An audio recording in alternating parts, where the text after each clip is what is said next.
where it's... Hi, check, blah, blah, blah, no delays, everything's wonderful.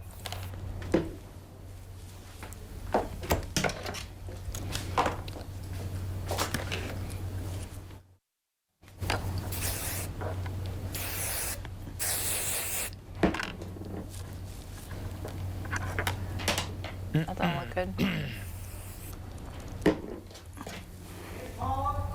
Ask Lisa what she's feeding mine for. What monitor is it? I think mine 42. It's usually my maps. Is it?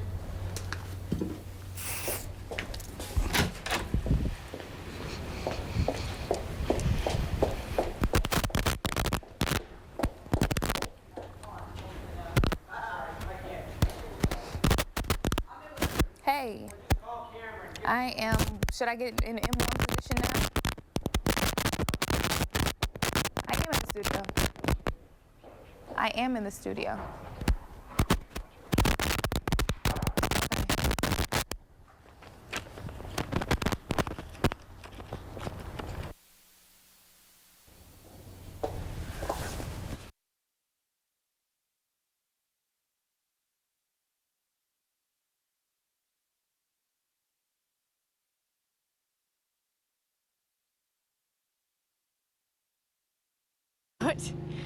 What? Sure, check.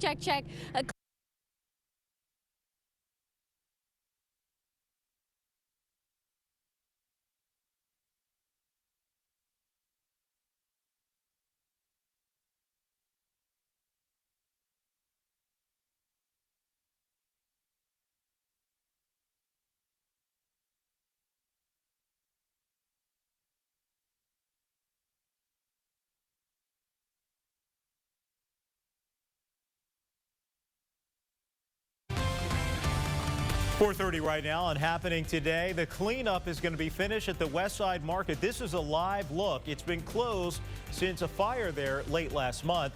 We'll soon find out how the market is going to be reopened. And a major story breaking overnight. North Korea detonates a nuclear weapon during a test. Reaction is pouring in from around the world. What the president is saying this morning. And you could face a monster of a traffic mess in downtown Cleveland this morning, with monster being the operative term here. A special game at the Q could snarl traffic during the morning rush as school buses converge on downtown Cleveland. We'll have more on that in just a moment. But first, let's find out if there's any weather that we need to deal with in the morning rush. Christine? All right, good morning. Right now, Power 5 Doppler radar network is quiet. I was tracking a few flurries overnight, but those have even quieted down. So it looks like today we start out with a lot of cloud cover and then look for gradual clearing as the day goes on. Let's take a look at your forecast for today. Power 5 shows 32 degrees in Cleveland, also in Akron. Mansfield checking in at 30 degrees right now. We have 34 in Dover, 32 Sandusky, and the same in Burton. Your day planner today looks like this. We start out around 29 degrees here at 8 o'clock. As temperatures continue to fall, it will be breezy this morning. Gradual clearing by noon, and I think the best chance of clearing will be south and also west of Cleveland. Areas near the lake may stay cloudy. I'll keep my eye on that. But the good news is we don't have any weather to slow you down on the morning commute or the evening commute today, Jackie. That's very good news, Christine. Good morning, everyone. Well, if you are heading out nice and early this morning, you're not going to run into any troubles. Traffic's moving along well as you head out throughout the entire downtown area. No problems for you on 90 or on 71, and there's not too much going on right now out there on 480 or 271 either. Throughout the entire Akron area, traffic's moving along well, and if you are heading outside, we're moving along just fine. No troubles for you as you travel on through. You can see here on 90 over in the area of Route 2, traffic looks fine and very clear and quiet here on 71 by West 25th Street. No problems over by 90. It is still very early, definitely not dealing with any morning rush hour conditions just yet. Macy. All right, Jackie, thanks. Moving forward, after a fire damaged the West Side Market, the historic building is one step closer to up and running again. And Kristen is live near the market this morning. So, Kristen, tell us what's happening today. Macy, the West Side Market is expected to be done with the cleaning. So crews are expected to finish today, wrapping up the work they have cleaning the inside of the market. The date yet as far as reopening, that hasn't been set yet. Cleaning crews for about a week now have been feverishly working to finish the job today to clean everything up. The Department of Public Works is meeting with the indoor vendors to figure out the next steps. This week, city officials and an engineering firm were here examining the building. Last month's fire ruined 2 indoor vendor booths and did a good amount of smoke damage to walls and ceilings. And today marks 13 days since the fire closed the market. Already the cafe and those outside produce vendors, they have reopened. So now it's just a matter of waiting for the West Side Market itself, this historic building, to reopen. As soon as we know that date, we'll bring it to our viewers.